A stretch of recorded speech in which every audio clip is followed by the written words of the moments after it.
عليكم ورحمة الله وبركاته.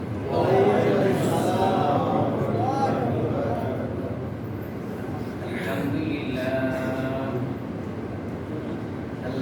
لله نحمده ونستعينه ونستغفره ونؤمن به ونتوكل عليه ونعوذ بالله من شرور أنفسنا ومن سيئات أعمالنا من يهده الله فلا مضل له ومن يضلل فلا هادي له ونشهد أن لا إله إلا الله وحده لا شريك له ونشهد أن سيدنا وسندنا وحبيبنا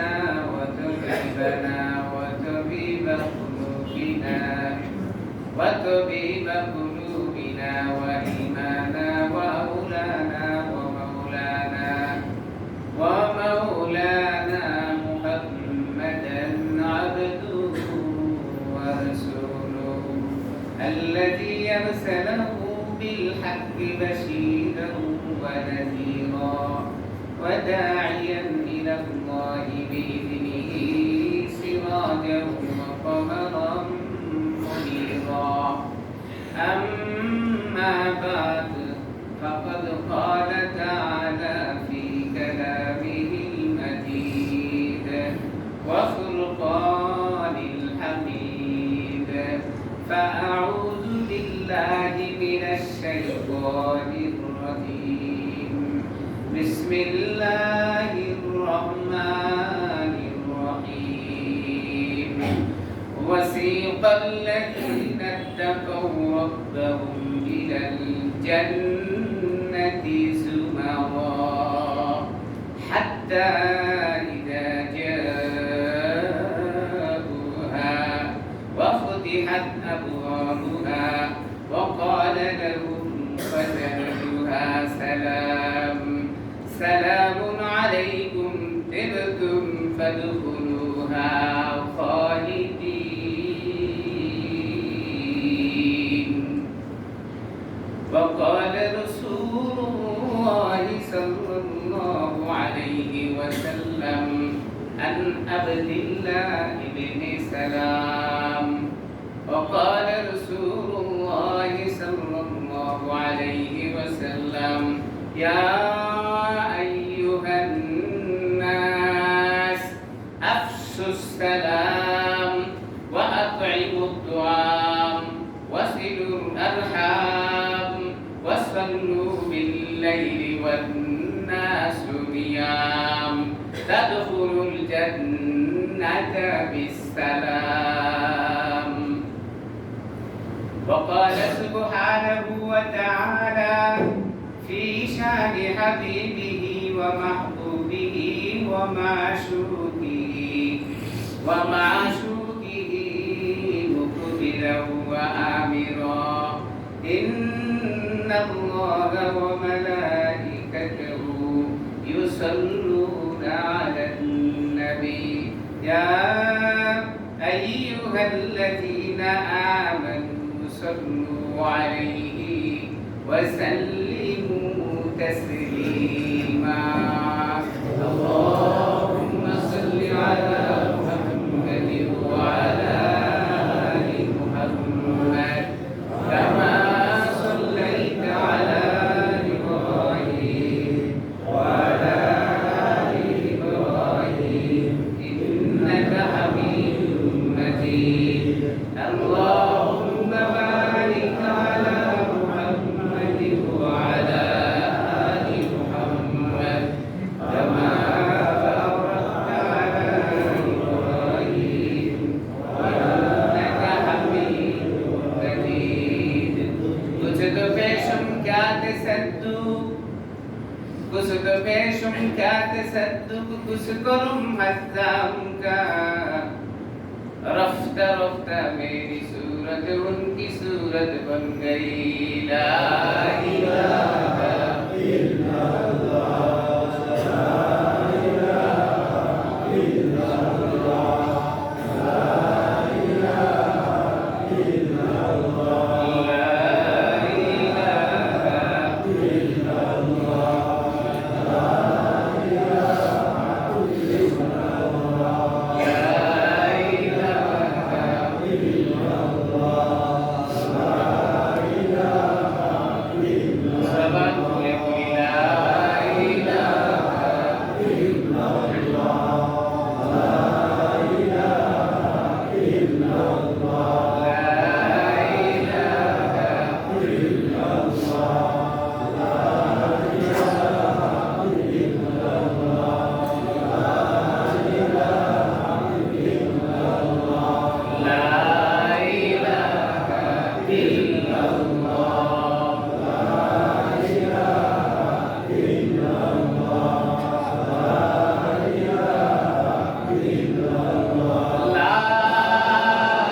শুকর গুজারি করি রবের দরবারে, যিনি আমাদেরকে সুস্থতার সাথে বাঁচার তৌফিক দান করে আজকে জুমার দিনে আল্লাহ তাআলার ঘরে আসার বসার, সেই সাথে কোরআনে হাকিমের হাদিসের কিছু কথা বলবার মতো শুনবার মতো আল্লাহ ব্যবস্থা করে দিয়েছেন।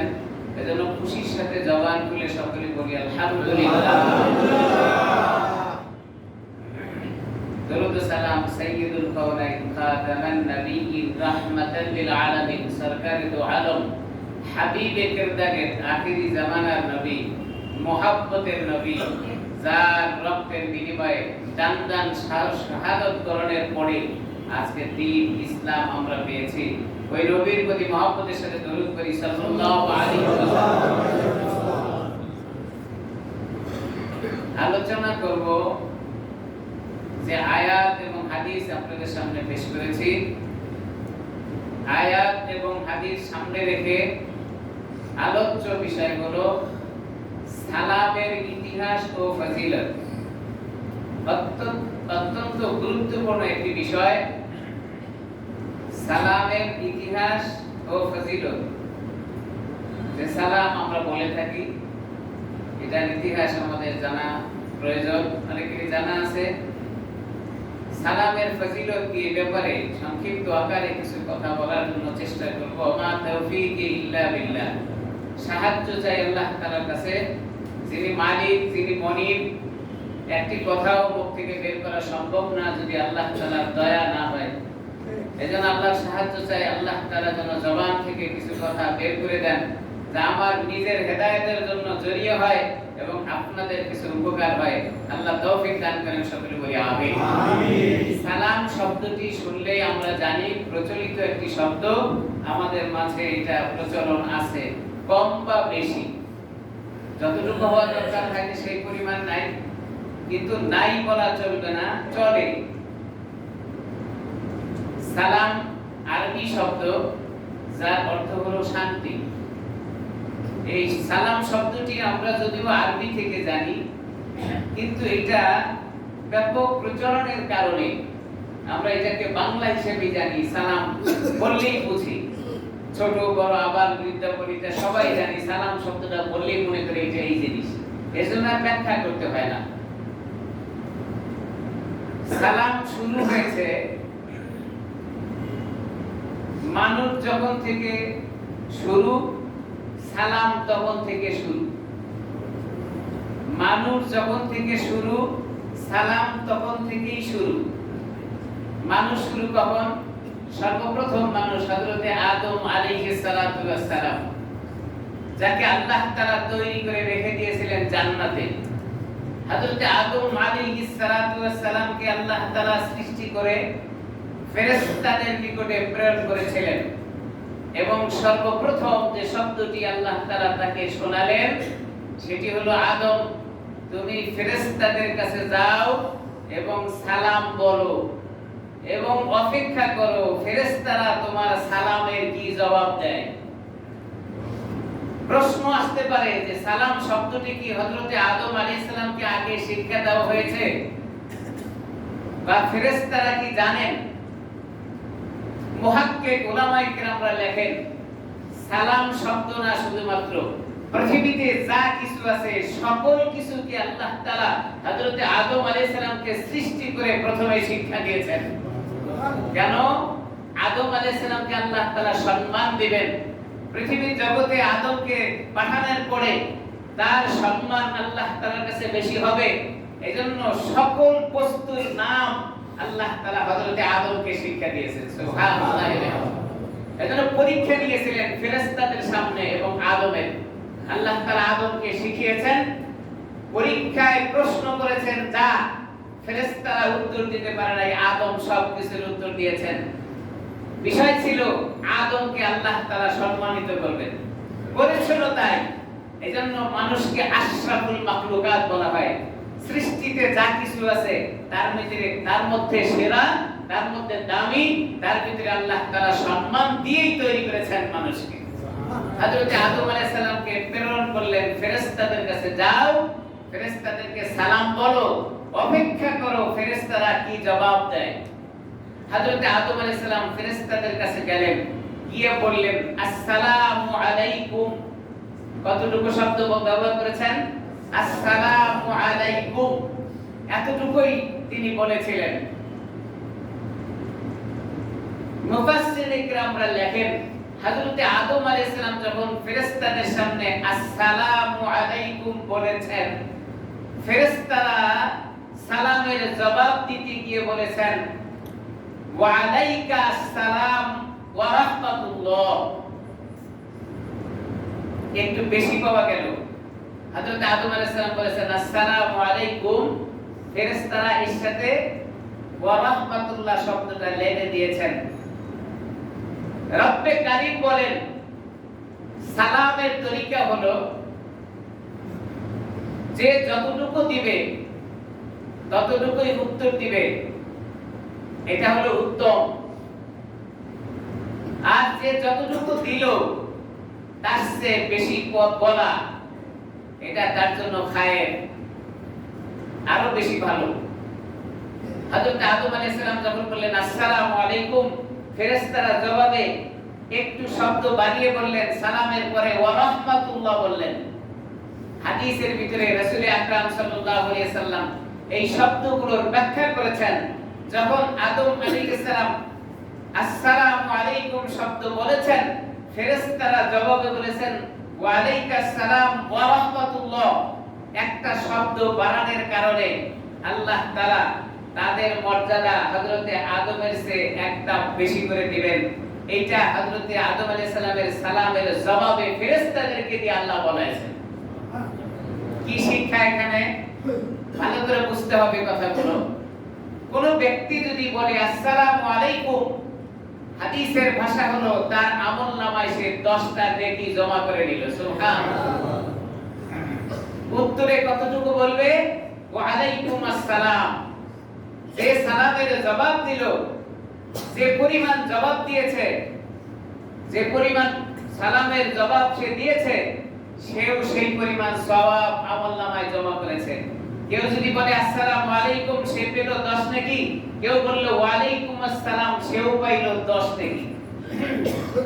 রাসূল আকরাম সাল্লাল্লাহু আলাইহি ওয়াসাল্লাম মসজিদে নববীতে বসা ছিলেন। একজন ব্যক্তি এসে রাসূলকে সালাম দিলেন, আসসালামু আলাইকুম। রাসূল সালামের উত্তর দেওয়ার পরে সাহাবায়ে কেরামের সামনে বললেন আশরুন, আশারা, অর্থ হলো 10। বসে চুপ করে থাকলেন। কিছুক্ষণ পর আরো একজন সাহাবী আসলেন। আসার পরে রাসূলকে সালাম বললেন আসসালামু আলাইকুম ওয়া রাহমাতুল্লাহ। আল্লাহর হাবিব জনাবে মুহাম্মদুর রাসূলুল্লাহ সাল্লাল্লাহু আলাইহি ওয়াসাল্লাম সালামের উত্তর দিয়ে বললেন 20। কিছুক্ষণ পর আরো একজন সাহাবী এসে রাসূলকে সালাম দিলেন আসসালামু আলাইকুম ওয়া রাহমাতুল্লাহি ওয়া বারাকাতুহু। রাসূল সালামের জবাব দেওয়ার পরে বললেন 30। সাহাবায়ে কেরামরা বললেন ইয়া রাসূলুল্লাহ। একজন আসলেন বললেন 20, একজন আসলেন বললেন 10, একজন আসলেন বললেন 30। কারণটা কি বুঝলাম না, আপনি একটু বুঝায় বলেন।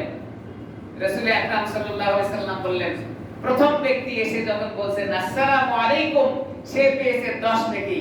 তারপরের ব্যক্তি এসে যখন বলেছে আসসালামু আলাইকুম ওয়া রাহমাতুল্লাহ, শব্দ বাড়ানোর কারণে সে পেয়েছে 20 নেকি। তার চেয়ে যখন শব্দ সে বাড়িয়ে বলেছে আসসালামু আলাইকুম ওয়া রাহমাতুল্লাহি ওয়া বারাকাতুহু, আল্লাহ তাআলা তার আমলনামায় 30টি নেকি দান করেছেন। সুবহানাল্লাহ। আল্লাহর হাবিব বলেন সালামের সহজ পথ হলো যে যতটুকু সালাম দিবে তার অতটুকু উত্তর দেওয়া। কিন্তু কেউ যদি সালামের শব্দের মধ্যে বাড়িয়ে দেয়, উত্তম হবে তার চেয়ে একটু বাড়িয়ে দেওয়া। এইজন্য আল্লাহর হাবিব বলেন সালামের মধ্যে আসসালামু আলাইকুম ওয়া রাহমাতুল্লাহি ওয়া বারাকাতুহু এর চেয়ে বর্ধিত কোন শব্দ যেন উত্তরদাতা না দেয়। সাহাবায়ে কেরাম জিজ্ঞাসা করলেন ইয়া রাসূলুল্লাহ, এর চেয়ে বাড়ায় দিলে কি সমস্যা? বলেন আল্লাহ পাক সালামের সীমা রেখা ওয়া বারাকাতুহু পর্যন্ত রেখেছেন। এইজন্য সালাম যখন কেউ দিবে সে যেন মনে করে আমার চেয়ে উত্তরদাতা এক শব্দ যেন বাড়িয়ে বলতে পারে, এইজন্য সালাম দেওয়ার সময় সেই পরিমাণ দিয়ে দিবে। আসসালামু আলাইকুম ওয়া রাহমাতুল্লাহি ওয়া বারাকাতুহু পর্যন্ত যদি আপনি বলেন, উত্তরদাতা বারাকাতুর পরে আর আপনার চেয়ে বেশি দিতে। আমাদের সমাজে একটা কথা প্রচলন আছে, যেই ব্যক্তি আগে সালাম দিল সে 90 নেকি পাইল, এমনটি কোথাও লেখা নেই। বুখারী শরীফের হাদিস, বুখারীর উল্লেখিত হাদিসটি হলো, যে ব্যক্তি প্রথমে সালাম দিল, সালামের শব্দ বলল আসসালামু আলাইকুম, সে 10 নেকি জমা করলো। কেউ বলল আসসালামু আলাইকুম ওয়া রাহমাতুল্লাহ, সে 20 নেকি জমা করলো। কেউ বলল আসসালামু আলাইকুম ওয়া রাহমাতুল্লাহি ওয়া বারাকাতুহু, সে আমলনামায় 30 নেকি জমা করলো। সুবহানাল্লাহ। তবে হ্যাঁ, আগে আর পরে সালামের মর্যাদা বেশি। সালামের সওয়াব আগে দিল বেশি পাবে এরকম না, পরে দিল কম পাইলো এরকম নয়।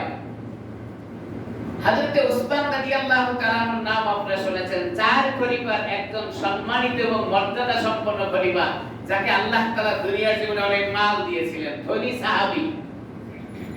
হযরত উসমান রাদিয়াল্লাহু তাআলার সাক্ষাতে কোন ব্যক্তি তাকে আগে সালাম দিতে পারতো না, হযরত উসমান আগে সালাম দিয়ে দিতেন। সুবহানাল্লাহ বলেন। হযরত উসমান রাদিয়াল্লাহু তাআলা আগে সালাম দিতেন। একদিন বসে আছেন, হযরত আবু বকর সিদ্দিক রাদিয়াল্লাহু তাআলা তার কাছে আসছেন। আসার পরে হযরত উসমান রাদিয়াল্লাহু তাআলা সব সময় সালাম দেন, কিন্তু আজকে হযরত আবু বকর সিদ্দিককে সালাম দেননি।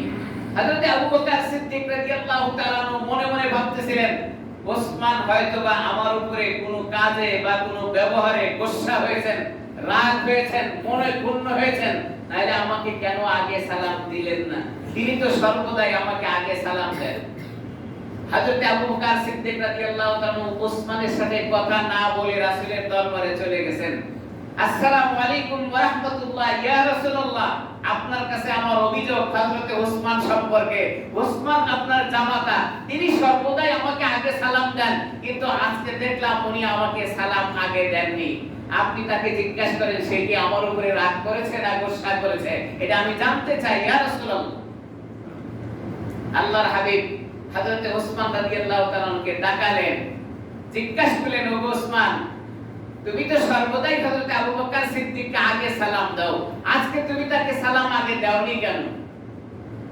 হযরত ওসমান রাদিয়াল্লাহু তাআলা বলেন, ওগো আল্লাহর নবীজি, আমি বুঝতে পেরেছি হযরত আবু বকর সিদ্দিক আপনার কাছে অভিযোগ করেছে এই ব্যাপারে। না হয় আপনি আমাকে কেন ডেকে জিজ্ঞাসা করলেন? আমি তো আজকে তাকে আগে সালাম দেইনি। ওগো নবীজি, সব সত্য কথা।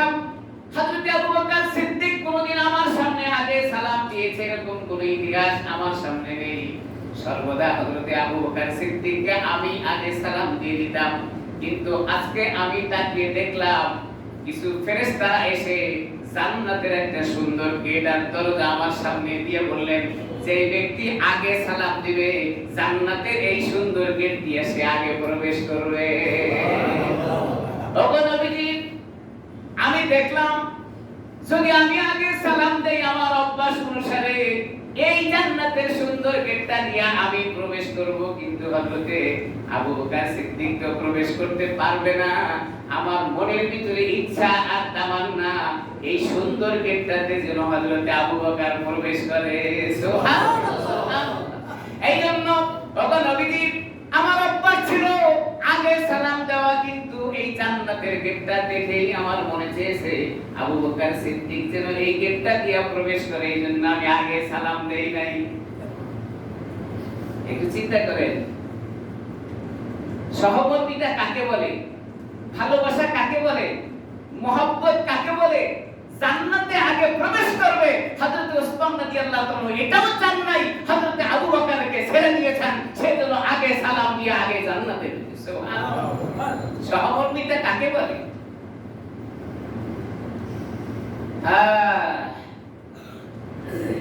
कुछ तो पेशुम क्या तसद्दुक कुछ करूम हज़ाम का, कुछ तो पेशुम क्या तसद्दुक कुछ करूम हज़ाम का, रफ्ता रफ्ता मेरी सूरत उनकी सूरत बन गई।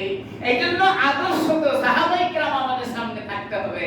আদর্শ তো নবীর যারা ছাত্র ছিল তাদেরকে দেখে শিখতে হবে, আমার জীবনটা তৈরি করার জন্য নকশার নমুনা মানতে হবে তাদেরকে। আল্লাহু আকবার।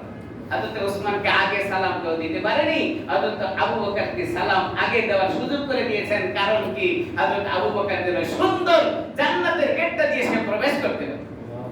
হযরত আবু বকর সিদ্দিককে দেখে আকা নামদার তাজদার মদিনা সরকারে দো আলম নূরে মুজাসসাম হাবিবে কিরদাকে বলেন, ওগো আবু বকর, ওসমান তোমার উপরে রাগ হয় নাই, গুসা হয় নাই, বরং তোমার সহকর্মীটা এসে তোমাকে আগে সালাম দেওয়ার সুযোগ করে দিয়েছে। হযরত আবু বকর সিদ্দিক বলেন, ইয়া রাসূলুল্লাহ, বুঝতে পারি নাই কি সহকর্মীটা, কি ভালোবাসা এখানে লুকিয়ে আছে।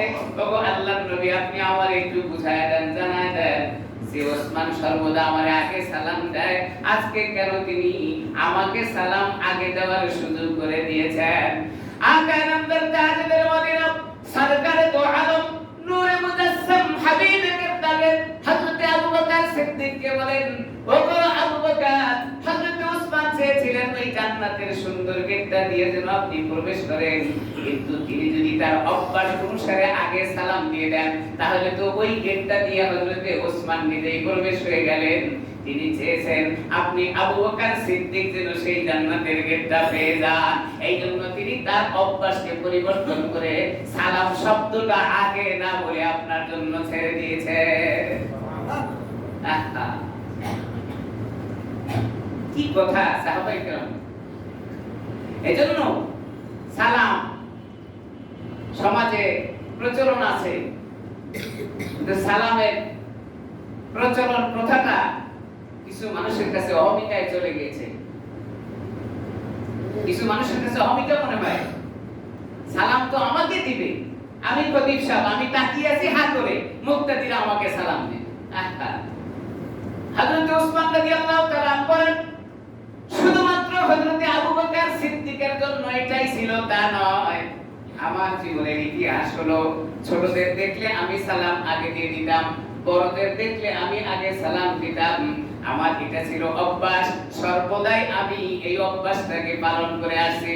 আগে নামদার তাজদার মদিনা সাল্লাল্লাহু আলাইহি ওয়াসাল্লাম যখন মদিনায় গেলেন, হযরত ওসমান রাদিয়াল্লাহু তাআলা আনহু বলেন, ওই সময় রাসূল আকরাম সাল্লাল্লাহু আলাইহি ওয়াসাল্লামের একটি বর্ণনা আমার মনে পড়ে, এইজন্য আমি আমার জিন্দেগিতে সালাম সর্বদা আগে দিতাম।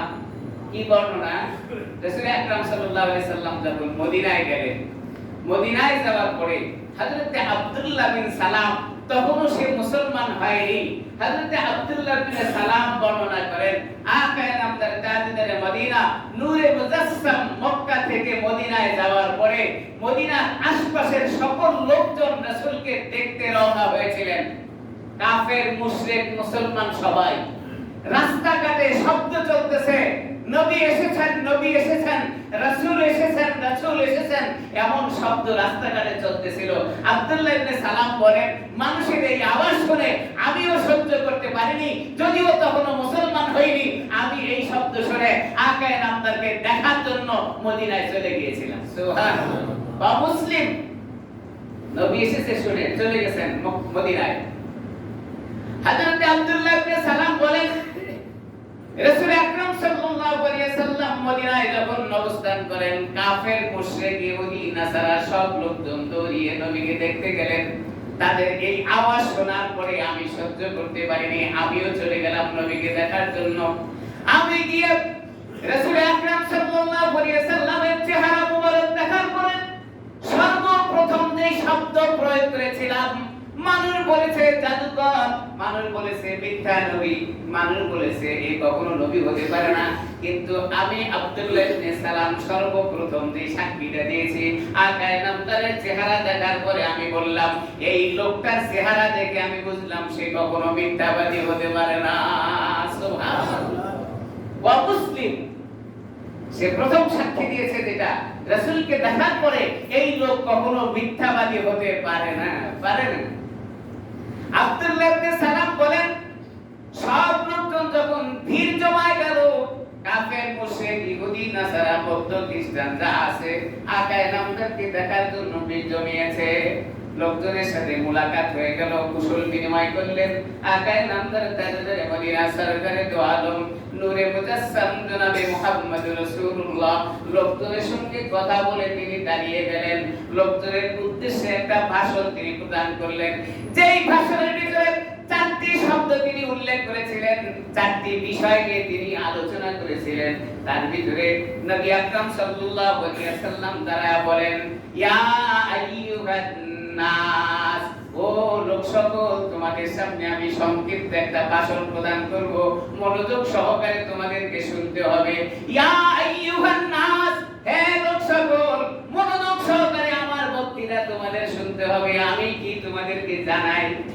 লোকজন সব কান খাড়া করে আকায়ে নামদার তাজেদার মদিনার কথাগুলো শোনার জন্য দাঁড়িয়ে গেলেন। হযরত মুহাম্মদ রাসূলুল্লাহ সাল্লাল্লাহু আলাইহি ওয়াসাল্লাম দাঁড়িয়ে শব্দগুলো ব্যবহার করলেন, ইয়া আইয়ুহান নাস, হে লোক সকল, আফসুস সালাম, তোমরা সালামের প্রচলন বাড়িয়ে দাও, সালামের প্রথা চালু করো, সমাজে যেন সালাম চলতে থাকে। চারটি সর্বপ্রথম শব্দটা তিনি ব্যবহার করেছেন, আফসুস সালাম। কি শব্দ? আফসুস সালাম, সালামের প্রচলন ঘটাও। এক নম্বর তিনি বললেন, সালামের প্রথা চালু করো, সমাজে যেন সালাম চলতে থাকে। রাসূল আকরাম সাল্লাল্লাহু আলাইহি ওয়াসাল্লাম এক নম্বর এই কথাটা বলার পরে তিনি বলেন, দুই নম্বর হলো ওয়াতিমুদ দুআম, মানুষদেরকে খানা খাওয়াও। প্রথমটা বললেন সালামের প্রচলন বাড়াও, দুই নম্বর হলো মানুষের খানা খাওয়াও।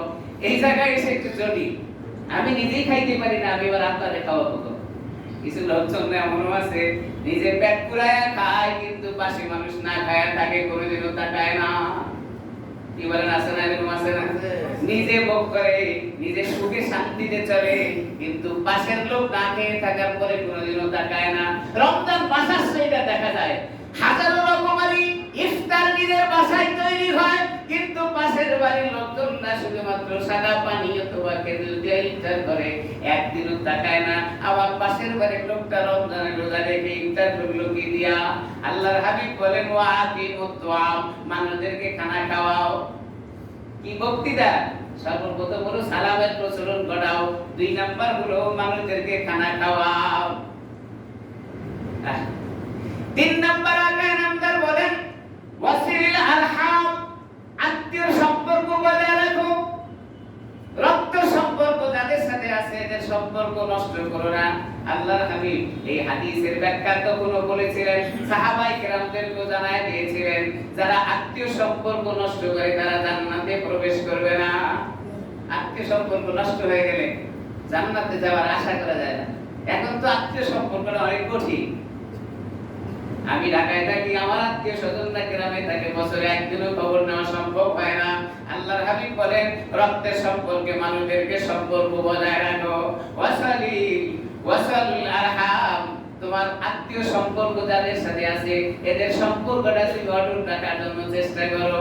আমি ঢাকায় থাকি, আমার আত্মীয় স্বজনরা গ্রামে থাকে, কখন যেন ফোন করলে টাকা চায়, এই ভয়ে আত্মীয় স্বজনদের প্রতি খোঁজ খবর নেয়। চার নাম্বার, ওয়াসাল্লু বিল্লাইলি ওয়ান নাসি নিয়াম, লোকজন যখন নীরব হয়ে যায়, ঘুমিয়ে যায়, তখন তুমি আল্লাহর জন্য একটু দাঁড়ায় যাও। হাদিসের ব্যাখ্যা হলো, তুমি রাত্রিকালীন সময় একটু তাহাজ্জুদ করার অভ্যাস করো। তাহাজ্জুদ তো অনেক দূরে থাকে, ওয়াক্তের নামাজে শরীর হইতে পারি না। তাহাজ্জুদ চারটা বক্তৃতা তিনি শোনায় দিলেন। কয়টা বক্তৃতা? চারটা।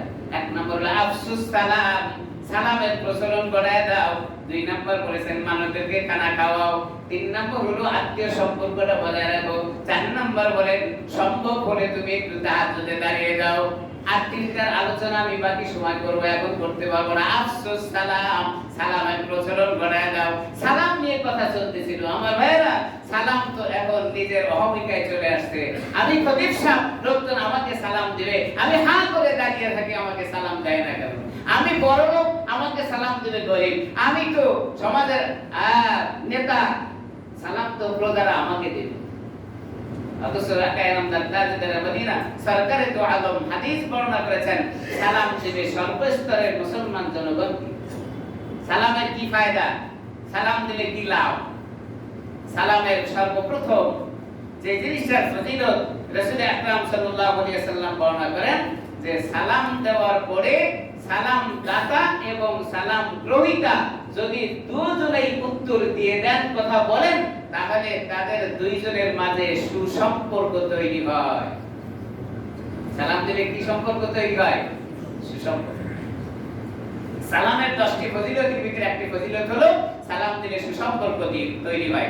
2 নাম্বার, রাসূল আকরাম সাল্লাল্লাহু আলাইহি সাল্লাম বলেন, সালাম দেওয়ার পরে ওই মানুষটির শরীরে যদি কোনো গুনাহ থাকে, কাছ থেকে শীতকালীন সময় যখন পাতা ঝরে যায়, সালামের কারণে সেইভাবে তাদের শরীর থেকে গুনাহ ঝরে যায়। সুবহানাল্লাহ।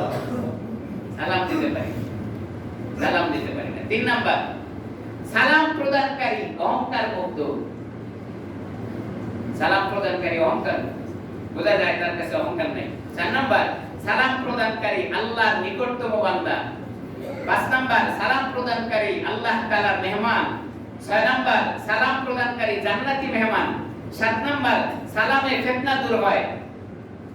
এইজন্য রাসূল সালামের প্রচলন বেশি করে করতে বলেছেন। আজকে তো সমাজে ফিতনার সয়লাব, এটার আমল না থাকার কারণে। 8 নাম্বার, সালামে ফিতনা দূর হয়। 9 নাম্বার, সালামে সম্মান বাড়িয়ে দেয়। 10 নাম্বার, সালাম প্রদানকারী জান্নাতে প্রবেশ করবে। সুবহানাল্লাহ, সুবহানাল্লাহ। সালাম প্রদানকারী জান্নাতে প্রবেশ করবে। তাহলে সালাম আমরা কি করব? দেওয়ার চেষ্টা করব। এখন কথা হলো সালাম কিভাবে দিব? সালামের সিস্টেম আছে। সালামের সিস্টেম হলো, রাসূল বলেন, যিনি হাঁটতে থাকবেন আর যিনি বসে থাকবেন, সালাম দিবেন যিনি হাঁটতেছিলেন বসা ব্যক্তিকে। সালাম দিবেন বেশি লোকদেরকে কম লোকে। সালাম দিবেন কোন ব্যক্তি সওয়ারিতে আছে, কেউ হাঁটতেছে, সওয়ারি ব্যক্তিকে, হাঁটা ব্যক্তিকে সালাম দিবেন। আমাদের দেশে কিছু উল্টা নিয়ম আছে, সেটা হলো এখন যদি কোনো বড় কেউ মেহমান আসে, মসজিদের সব লোকজন একসাথে চিল্লায় বলবে আসসালামু আলাইকুম ওয়া রাহমাতুল্লাহ। এটা সুন্নতের খেলাফ। একজন ব্যক্তি সম্মানের জন্য বলতে পারে আসসালামু আলাইকুম ওয়া রাহমাতুল্লাহ, সবাই বলবে। মাসালা হলো যে ব্যক্তি আগন্তুক, সেই ব্যক্তি আসার সময় এসে সালাম বলবে, আমরা সবাই উত্তর দিব বা একজন উত্তর দিব। একজন উত্তর দিলে হয়ে যাবে, সবাই উত্তর দিলে হয়ে যাবে। এটা হলো সুন্নাত যে আগন্তুক সেই ব্যক্তি সালাম দিবে। আমাদের সিস্টেম হলো, আমি যদি বয়সে বড় হই তো ছোটরা আমাকে সালাম দেবে, অপেক্ষায় থাকি।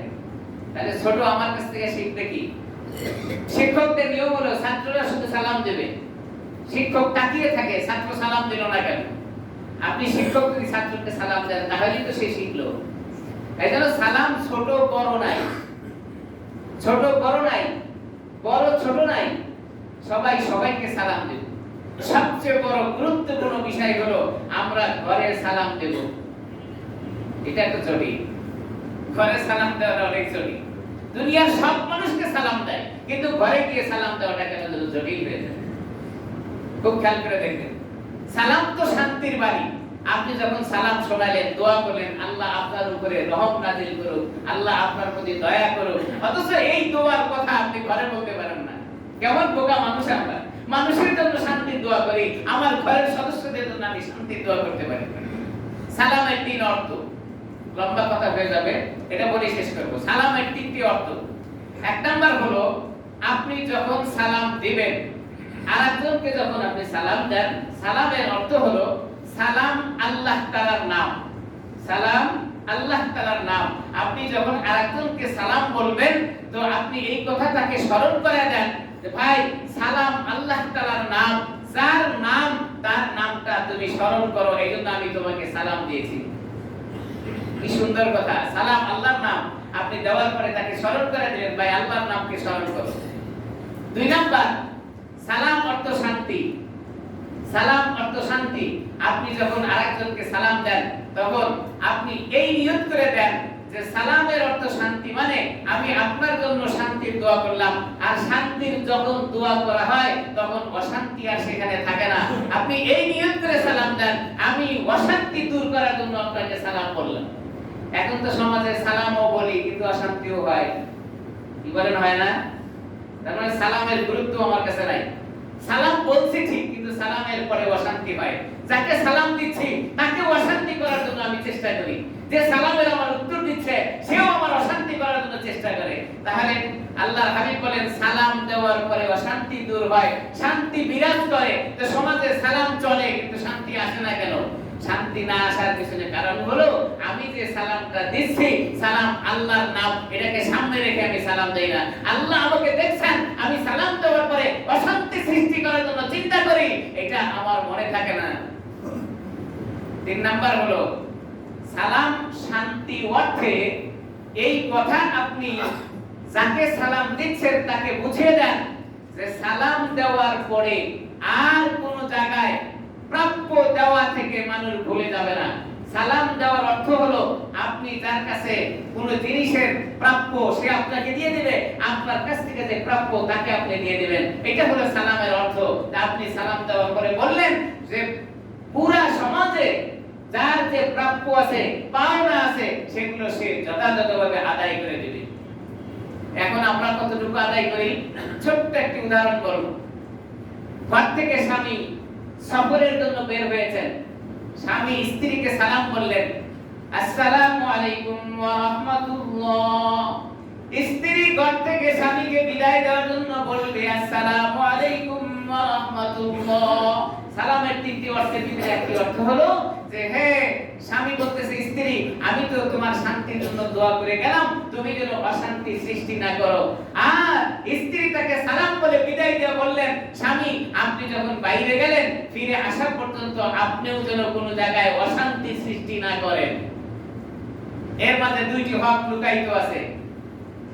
স্বামী যখন বাইরে চলে গেল, 1 নাম্বার হলো স্ত্রী তার পুরা পরিবারটাকে দেখে শুনে রাখবেন এবং তাকে সে হেফাজত করবে, তার পরিবারের যা কিছু আছে সে দেখাশোনা করবে, এটা একটা হক। 2 নাম্বার হলো এটার উপরে সে ইস্তেকামত থাকবে, স্বামী আসা পর্যন্ত এখানে যেন তসরুপ না হয়। কি হয় এখানে? স্বামী চলে গেলেন ঘর থেকে, 3 দিনের সফরে যাওয়ার পরে স্বামীও সালাম বলেছেন অশান্তি যেন সৃষ্টি না হয়, স্ত্রীও সালাম বলেছেন অশান্তি যেন সৃষ্টি না হয়।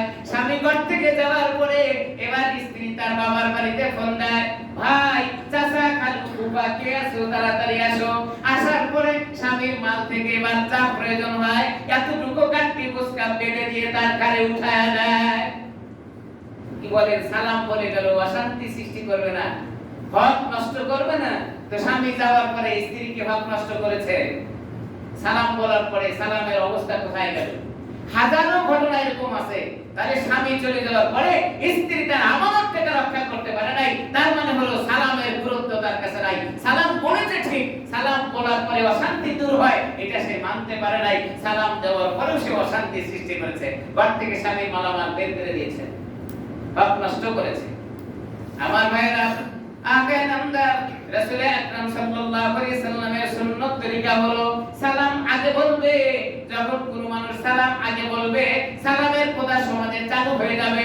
সমাজে যখন সালামের কথা চালু হয়ে যাবে, অশান্তি দূর হয়ে যাবে। অশান্তি দূর করার সবচেয়ে বড় হাতিয়ার হলো সালামের প্রচলন। এজন্য সালাম বলবো তো ইনশাআল্লাহ, কি বলেন? এখন সালাম যে বলবো, সালামের শুদ্ধ আর অশুদ্ধতার একটা ব্যাপার আছে।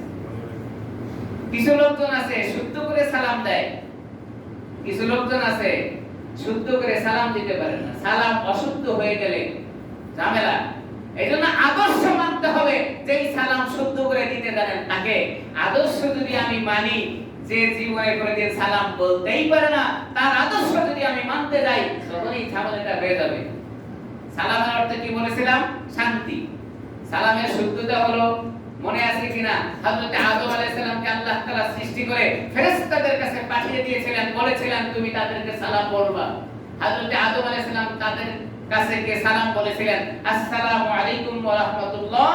তাফসীরের কিতাবের ভিতরে আছে ফেরেশতারাও শুদ্ধ করে সালামের উত্তর দিয়েছেন, ওয়া আলাইকাস সালাম ওয়া রাহমাতুল্লাহি ওয়া বারাকাতুহু। শুদ্ধ করে সালাম দিতে হবে। কেন? সালামের অর্থ হলো শান্তি। যদি অশুদ্ধ হয়ে যায় তাহলে সালামের অর্থ দাঁড়ায় অশান্তি। রাসূল আকরাম সাল্লাল্লাহু আলাইহি সাল্লামের কাছে একজন এসে সালাম দিছে, আসসালামু আলাইকুম ওয়া রাহমাতুল্লাহ। অর্থ আল্লাহ তোমার উপরে মওত দান করুক। নাউযুবিল্লাহ বলবেন না? কি দোয়া করেছে? আসসালামু আলাইকুম ওয়া রাহমাতুল্লাহ। আবার কেউ কয় সালাম আলাইকুম। হাদিসের ভাষা হলো সালামের সুন্নত তরিকার ভিতরে গুরুত্বপূর্ণ সুন্নত হলো সালামের জন্য সালামের শুরুতে একটা হামজা আছে, আলিফ আছে, এটাকে স্পষ্ট করে বলতে হবে আসসালামু আলাইকুম। যদি রহমাতুল্লাহ আপনি না বলেন অসুবিধা নাই, কিন্তু আলিফকে সাথে যোগ করে সালাম বলতে হবে। যদি কোনো ব্যক্তি আলিফকে ছাড়া সালাম দেয় তাহলে তার সালামের উত্তর দেয়া যাবে না।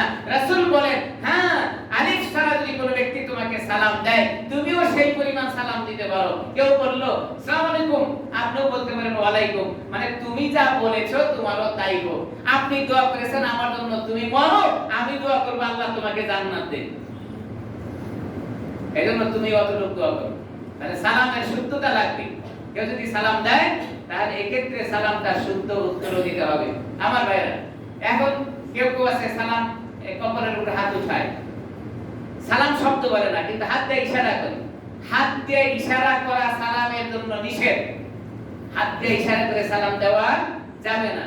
এক ক্ষেত্রে শুধুমাত্র হাত উঁচু করে সালাম দেওয়া বৈধ, যদি আপনার তাহাকিক থাকে যাকে আপনি সালাম বলছেন সেই ব্যক্তি বধির, কানে শোনে না। আপনি যদি চিল্লাও বলেন আসসালামু আলাইকুম ওয়া রাহমাতুল্লাহ, সে শুনবে না। এজন্য হাত উঁচু করে তাকে বুঝাইতে পারেন আমি আপনাকে সম্মান করলাম, রহমতের দোয়া করলাম। হাত কতটুকু উঠাবো? কাঁধ বরাবর, কাঁধের উপরে নয়। আমরা কি বলি? হাত এখানে উঠে, মানে স্যালুট দেই। স্যালুট সালাম না, স্যালুট ভিন্ন সম্মান আছে না। জুতা দিয়া লাঠি দিয়াও সম্মান হয়, এবারে ভুল বললাম কিনা? জুতা পায়ে দিয়া, বুট পায়ে দিয়া, লাঠি, হ্যাঁ, এটারও সম্মান। স্থানকাল পাত্র লাগবে। সালামের জন্য হাত কপালের উপরে উঠিয়ে দেওয়া এটা সুন্নাত তরিকা নয়। যদি আপনি বধির, জানা আছে সে শোনে না, তাকে আপনি সালামের জন্য হাত উঁচু করতে পারেন কতটুকু? কাঁধ পর্যন্ত। আপনার জানা আছে বৃদ্ধ মানুষ কানে কম শোনে, আপনি তাকে সম্মান করছেন, দোয়া করছেন, কিন্তু আপনি তখন হাত উঠানো ছাড়া সালাম শোনাতে পারছেন না।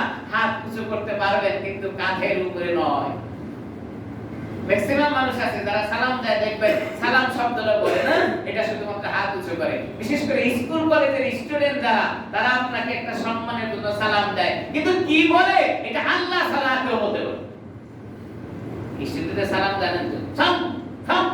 সালাম কি দেখবেন কেমন?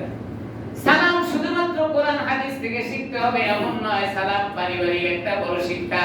আপনি যদি পরিবারে সুন্দর করে সালাম দেন, আপনার ছেলে মেয়েরাও সুন্দর সালাম শিক্ষা লাভ করবে। আপনার ঘরে যখন আপনি সুন্দর সালাম বলতে পারেন না, আপনার সন্তানও সুন্দর সালাম বলতে পারে না। শুধুমাত্র ইসলামের শিক্ষা সালাম নয়, সালাম পারিবারিক একটা বড় শিক্ষা। আপনার সালামটা যদি ঘরে সুন্দর হয়, আপনার ছেলে মেয়েটাও সালাম সুন্দর করে শিখবে।